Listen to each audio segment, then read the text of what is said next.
কি ছিলে আমার বলো না তুমি, আছি তো আগেরই মতো এখনো আমি। কি ছিলে আমার বলো না তুমি, আছি তো আগেরই মতো এখনো আমি। কাজল, রেখা, তুমি এসব কি বলছো রেখা? আমি ঠিকই বলছি। তুমি আমার কাছে এসো রেখা।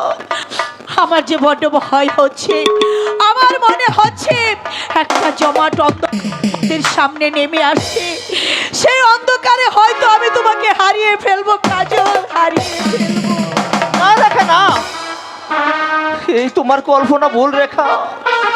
তবু যে তোমাকে ভয় হয়, আমার স্বপ্ন যেন ভুল হয় কাজল, আমার স্বপ্ন যেন ভুল হয়। তাই চলো রেখা, আমরা ঘরে চলে যাই রেখা।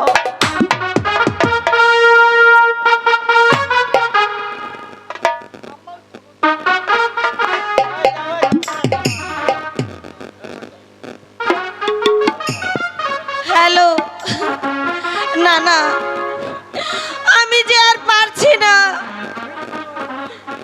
এই জীবন যন্ত্রণা আমি আর সইতে পারছি না। ও খোদা, নবাব মহিষী হয়েও আজ আমি অন্ধকার কারাগারে বন্দি, তিলে তিলে শুকিয়ে মরছি। জালিম শয়তানদের ভয়ে আমি নিজের সন্তানকেও দূরে সরিয়ে রেখেছি। ও খোদা, এই জীবন যন্ত্রণার চেয়ে তুমি আমাকে মৃত্যু দাও খোদা, তুমি আমাকে মৃত্যু দাও। মৃত্যু নয় বেগম সাহেব, আপনি পাবেন মুক্তি। কে কে তুমি বাবা? আর কে বা আমাকে মুক্তি দেবে?